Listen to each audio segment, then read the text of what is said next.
मतलब एयरपोर्ट से अगर मैं पकड़ूँ तो कितना टाइम लगता है? कम से कम 4 घंटे। कम से कम 4 घंटे।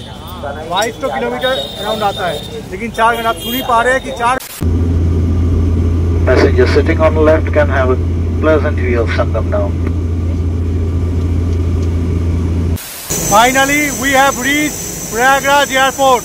26 তারিখে আছে, অর্থাৎ শিবরাত্রি, মহাশিবরাত্রি স্নান। তো তোমরা সেই স্নানটা অতি অবশ্যই করো, মিস করো না। হ্যালো বন্ধুরা, আমি রাজ আর তোমরা দেখছো আমার চ্যানেল অ্যানিম্যাট 2.0। তো আমাদের দুজনকে দেখতে পাচ্ছ, আমি আর স্যার এখন যাচ্ছি প্রয়াগরাজে। জয় শ্রীরাম। তো আমাদের জার্নি শুরু হচ্ছে এই কলকাতা এয়ারপোর্টে। আমরা দাঁড়িয়ে রয়েছি, নেতাজি সুভাষ ইন্টারন্যাশনাল এয়ারপোর্ট, যার আরেক নাম। তো এখান থেকে শুরু হচ্ছে 3টের সময় আমাদের ফ্লাইট। তারপরে দিল্লিতে যাবে, প্রথমে স্পাইস জেটের ফ্লাইট রয়েছে। প্রথমে দিল্লিতে আমাদের লে অফ আছে, 1 ঘন্টা 25 মিনিট মতো লে অফ। আর তারপরে আমরা ফ্লাই করে যাব প্রয়াগরাজের উদ্দেশ্যে। প্রয়াগরাজে যখন নামবো তখন বাজবে প্রায় রাত্রি 8:30 মতো।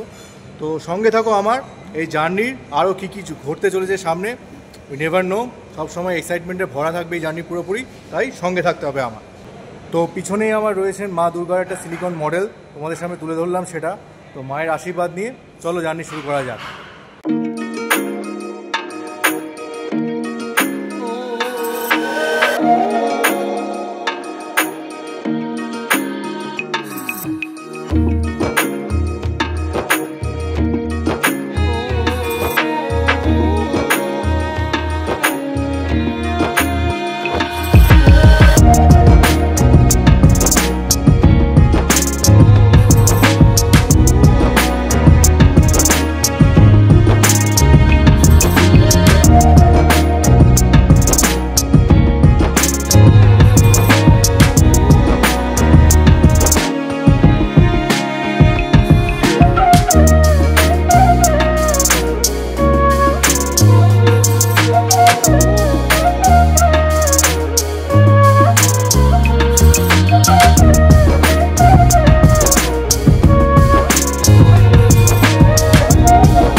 Passengers sitting on the left can have a pleasant view of Sangam now.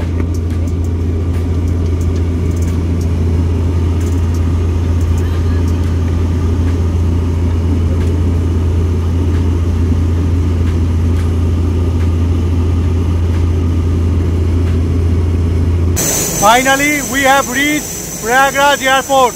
সামনে বাস দাঁড়িয়ে, এবার চলো এগোবো টার্মিনালের দিকে। বন্ধুগণ, স্পাইস জেট সম্বন্ধে যেটা বলা সেটা হচ্ছে ওদের পরিষেবা আমার খুব খারাপ লেগেছে। কলকাতা টু দিল্লির যে ফ্লাইটটা ছিল 1 ঘন্টা 25 মিনিট লে অফ ছিল, দিল্লিতে এসে 1 ঘন্টা পাক্কা লেট করেছে। আমি 25 মিনিট মতো সময় পেয়েছি। মানে আমি আর স্যার প্রায় দৌড়ে এসে রীতিমতো বোর্ডিং সিকিউরিটি চেক আর বোর্ডিং পাসটা নিয়ে ঢুকেছি জাস্ট ফ্লাইটে। সুতরাং স্পাইস জেটের কিন্তু ওই পরিষেবা আমার একদম ভালো লাগেনি। 26 তারিখে যে স্নানটা আছে তার জন্যই বলা, ওটাই লাস্ট নাইট স্নান। দেখো 6খানা ডেটস তো ছিল।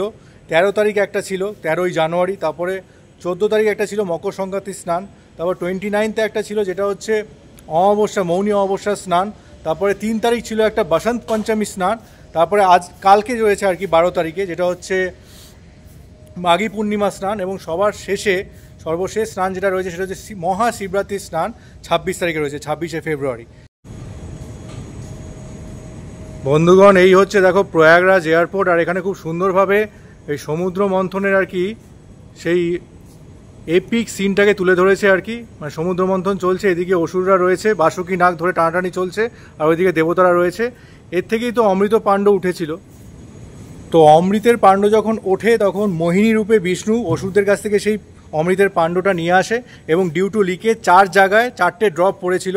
একটা এই এলাহাবাদের প্রয়াগরাজে পড়েছিল, আরেকটা পড়েছিল নাসিকে, তারপরে হরিদ্বারে এবং উজ্জয়িনে। এই 4টে জায়গাতেই মেনলি কুম্ভ হয়। তো 12 বছর পরে এই 144 বছরে আজকে মহাকুম্ভ। এবং এবার আমরা এগোবো মহাকুম্ভের দিকে, সঙ্গম স্থানের দিকে। সঙ্গে থাকো আমার।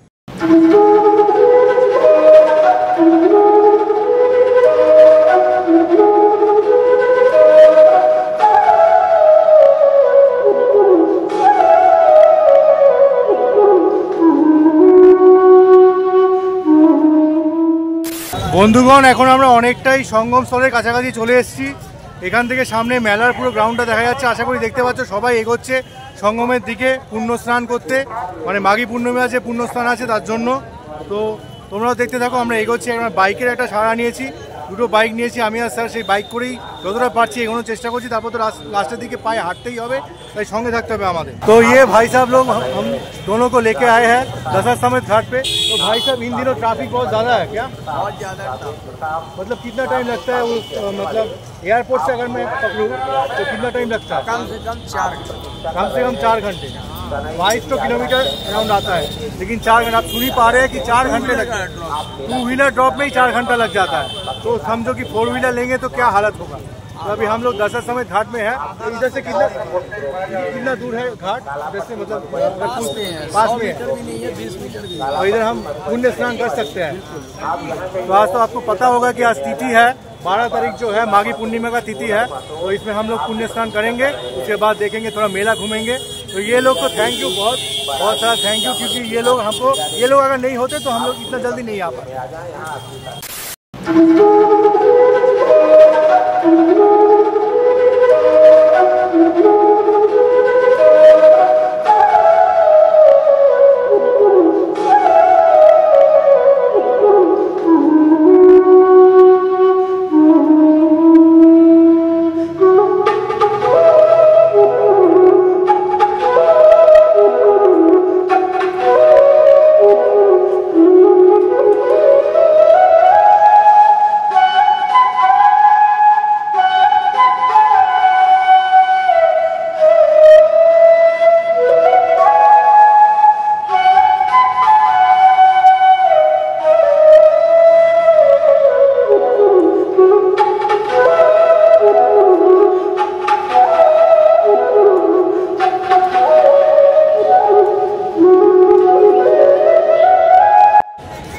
তো বন্ধুগণ, মাঘী পূর্ণিমার পুণ্যতিথিতে আমার কিন্তু দশার সমেত ঘাটে স্নান শেষ।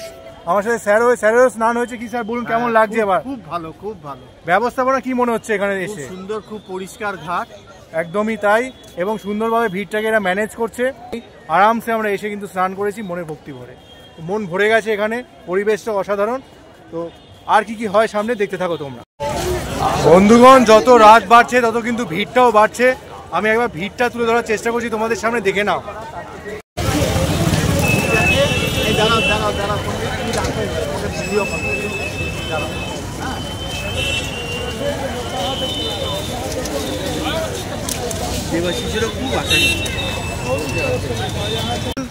আমার এটাই বলার যে 144 বছর পরে আবার এই পুণ্যতিথিটা আসবে।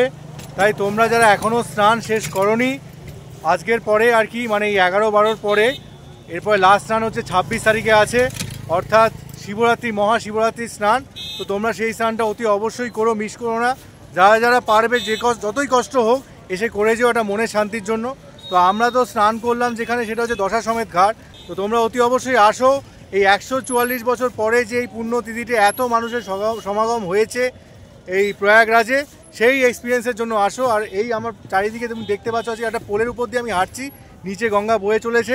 এখন তো পূর্ণিমা, তাই স্রোতও রয়েছে ভালো। তো মন ভরে যাচ্ছে আর কি। এটা অদ্ভুত এক্সপিরিয়েন্স, এটা আর কি, এটা আনপ্যারালাল এক্সপিরিয়েন্স। এটা ভবিষ্যতে কখনো হবে না, আমি তো আর দেখতে পাবো না। এরপরে আবার 144 বছর পরে এই জাগতিক জিনিসটা ঘটবে এই পৃথিবীতে।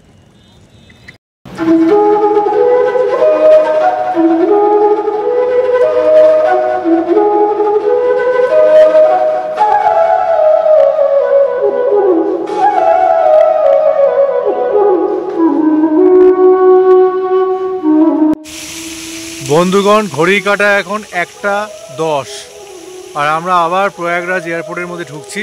কালকে সকালের ফ্লাইট রয়েছে আমাদের। তো এক মহাজাগতিক মুহূর্তের সাক্ষী রইলাম আমরা। ভক্তির শহর প্রয়াগরাজ, স্বপ্নের শহর প্রয়াগরাজ, ইতিহাসের শহর প্রয়াগরাজ। আর সেই ইতিহাসের সাক্ষী হয়ে গেলাম আজকে আমি। তো তোমরা যদি চাও 26 তারিখে লাস্ট স্নান, তো তোমরাও এসে এই ইতিহাসের সাক্ষী হতে পারো।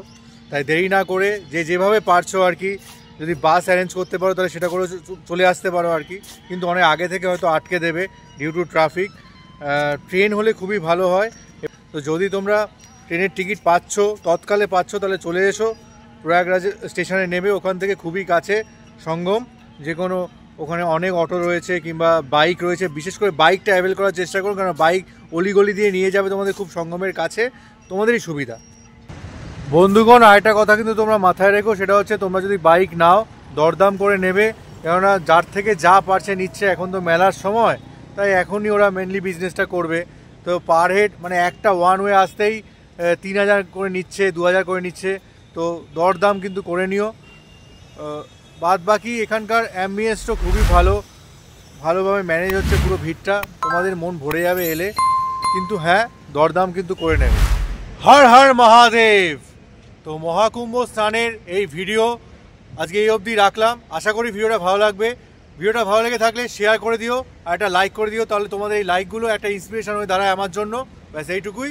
পরের ভিডিওর জন্য স্টে টিউন, আরও নতুন কিছু নিয়ে আসবো তোমাদের জন্য, কথা দিলাম।